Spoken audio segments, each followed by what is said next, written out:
नमस्कार मित्रांनो, स्वागत आहे तुमचं सगळ्यांचं आपल्या लाडक्या युट्यूब चॅनलमध्ये। तर आजच्या व्हिडिओमध्ये आपण जाणून घेणार आहे अन्नपूर्णा आजी आपल्या कमळीची माफी मागणार आहे, तर दुसरीकडे कमळे आणि ऋषी आता चक्क लग्न करणार आहेत। तर नक्की काय घडतं, चला संपूर्ण अपडेट जाणून घेऊया। तर मित्रांनो, तुम्ही पाहिलंच असेल की आपल्या कमळीला आता कॉलेजची फी भरायची असते, त्याच्यासाठी या अनेकाने वाटेल तसल्या त्या गोष्टीमध्ये बिचारा कमळीला आपल्या फसवलेलं असतं। पण आपली कमळी एवढी शूर असते ना की कोणाला देखील घाबरत नसते आणि शेवटी आपली कमळी कॉलेजची फी कशा प्रकारे भरते हे पाहणं तर जास्तच रंजक ठरणार आहे। तर पुढे तुम्ही पाहाल की आता काही गोष्टी अशा घडतात की ज्याच्यावरती तुमचा विश्वासच बसणार नाही। म्हणजेच तुम्ही पाहिलं की आतापर्यंत ही कामिनी कोणालाच घाबरलेली नसते, पण ती आपल्या कमळीला घाबरून आता चक्क घरात लपून बसलेली असते। तिला माहित असते की कमळीला हरवणं एवढं सोपं नाही, पण तिचीच ती महामूर्ख मुलगी म्हणजेच रागिनी, तर आता रागिनी ठरवते की ती कमळीचा बदला घेणार। पण आता रागिनीने देखील खूप सारे प्रयत्न केलेले असतात आणि कमळीला आता कॉलेजपासून थांबवण्याचा देखील प्रयत्न केलेला असतो, पण तिला कोणत्याच प्रयत्नामध्ये आता यश आलेलं नसतं। त्याच्यामुळे ती देखील प्रचंड घाबरलेली असते। तर दुसरीकडे राहिला विषय आता ह्या अनिकाचा। तर तुम्ही पाहिलंच असेल की ह्या अनिकाला अक्कल किती आहे, कारण की शहाण्याला शब्दाचा मार जे बोलतात ना, तर तसं या अनिकामध्ये काहीच नाहीये, कारण की हिला काही थोडी पण अक्कल नाही हे तुम्हाला चांगलंच माहीत असेल।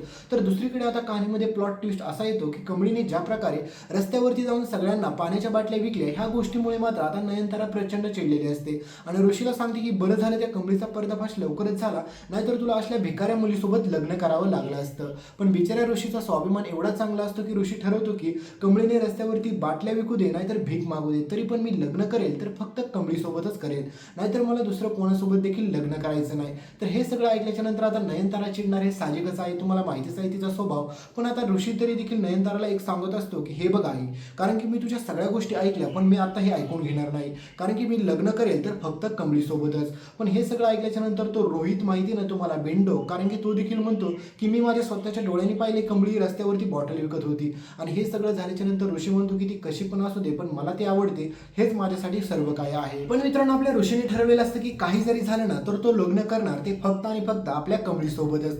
त्याच्यामुळे ऋषी म्हणतो की तुम्ही कोणी काही जरी सांगितलं तर मला ते ऐकायचं नाही, मी लग्न करेल तर फक्त माझ्या कमळीसोबतच।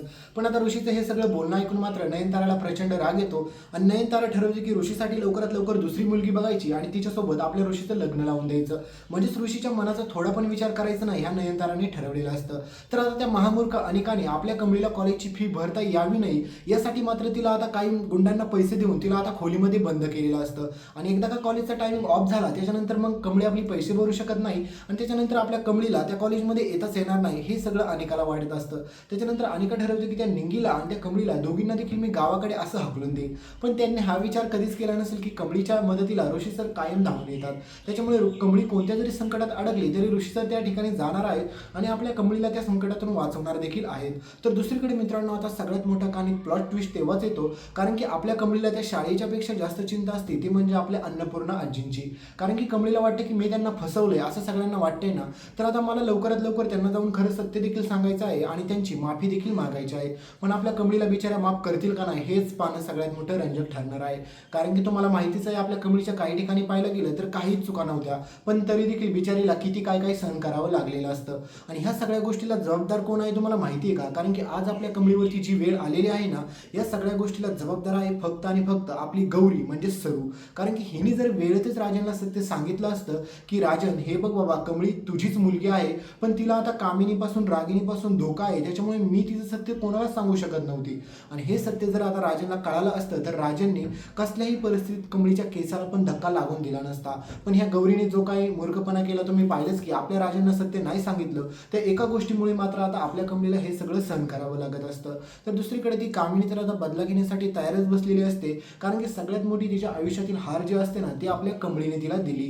त्याच्यामुळे कामिनी ठरवत असते की काही जरी झालं तरी मी त्या कमळीचा असा बदला घेईल ना की तिने कधी स्वप्नात पण विचार केला नसेल म्हणून। तर दुसरीकडे मित्रांनो, कहाणीमध्ये प्लॉट ट्विस्ट असा येणार आहे की याबाबत तुम्ही कधी विचारच केला नसेल की कमळी आणि ऋषी आता लग्न करणार का नाही, कारण की तुम्हाला माहिती आहे की नयनताराला आता कमळीबाबत कोणताही शब्द ऐकून घ्यायचा नसतो, म्हणजे मुळात त्या घरामध्ये कमळी आलीच नाही पाहिजे असं नयनताराला वाटत असतं। पण तुम्हाला माहितीच आहे की नयनताराने किती जरी काही केलं तरी शेवटी ऋषी लग्न करणार तर कमळीसोबतच, आणि पुढे ट्विस्ट पण तसाच येणार आहे। कारण की मित्रांनो, ऋषीच्या घरामध्ये काम करणारी साधना मावशी म्हणजेच ती कमळीचीच खरी आई होती, याबाबतचं सत्य ना नयनताराला माहीत आहे ना ऋषी सरांना माहीत आहे। पण आता ह्या सगळ्यांच्या पाठीमागे तुम्ही विचार करत असाल की मग यांचं लग्न कसं होईल, तर मित्रांनो, आपला ऋषी चक्क आता गावाला म्हणून चक्क आता कमळीच्या गावाला जातो, म्हणजेच त्या ठिकाणी साधना मावशीला सोबत काय घडलंय का काय, साधना मावशी अचानक अचानक गायब का झाल्या या सगळ्या गोष्टीचा त्याला शोध घ्यायचा असतो आणि तेच सगळं करण्यासाठी आपला ऋषी त्या ठिकाणी चाललेला असतो. पण बिचाऱ्या ऋषीला मुळात हे माहीतच नसतं की तो जे काय करायला चाललाय ना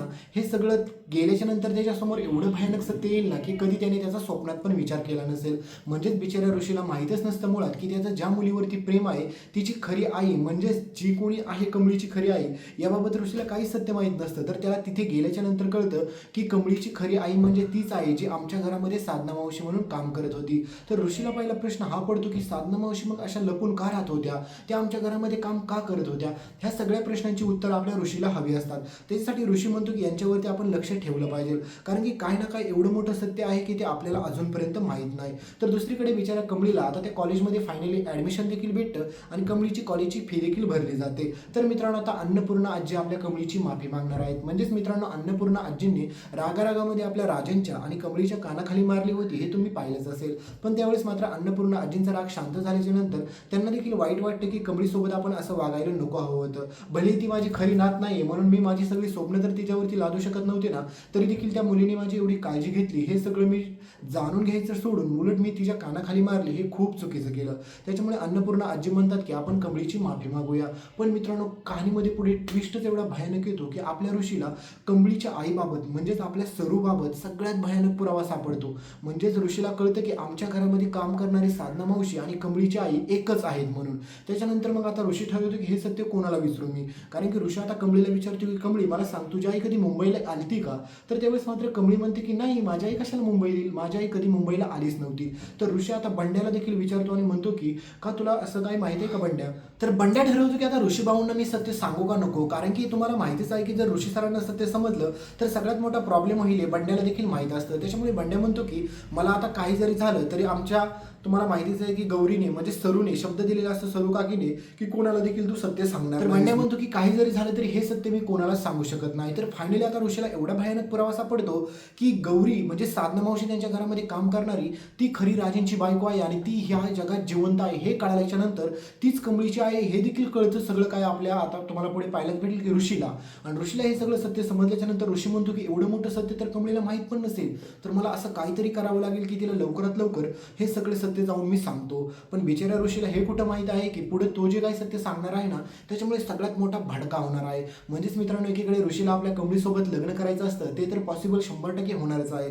पण जे काय अन्नपूर्णा आजींनी आतापर्यंत तुम्हाला माहितीच आहे की कमळी खोटी नात आहे म्हणून तिला मारलं, तिला घराच्या बाहेर काढलं, तर हे सगळं सत्य आता परत उघडकीस येतं आणि हे सगळं आपला ऋषी उघडकीस करतो. आणि मग हा सगळा प्रकार पाहिल्याच्या नंतर अन्नपूर्णा आजींना कळतं की आपण किती मोठी चूक केली, कारण की आपल्या घरामध्येच येऊन आपलीच काळजी घेणारी म्हणजेच तीच खरी माझी नात होती कमळी हे कळल्याच्या नंतर अन्नपूर्णा आजींना खूप पश्चाताप होतो. पण मित्रांनो तुम्ही पाहायला गेलं तर एक गोष्ट तुम्हाला इथे कळली का, कारण की ह्या सगळ्यामध्ये जर पाहिलं गेलं तर सगळ्यात मोठी चूक आहे ती म्हणजे स्वतः गौरीची, कारण की तिने जर राजांना योग्य वेळेस सत्य सांगितलं असतं तर बिचाऱ्या कमळीवरती आज अशी वेळच आली नसती. तर याबाबत तुमचं काय मत आहे नक्की आम्हाला सांगायला विसरू नका. मित्रांनो व्हिडिओ पुढच्या अपडेटमध्ये तोपर्यंत व्हिडिओला लाईक करायला विसरू नका, चॅनलला सबस्क्राईब करा आणि या व्हिडिओला हाईप करायला विसरू नका, कारण की उद्या परत आपण भेटणारच आहेत. तर भेटूया पुढच्या अपडेटमध्ये, तोपर्यंत बाय.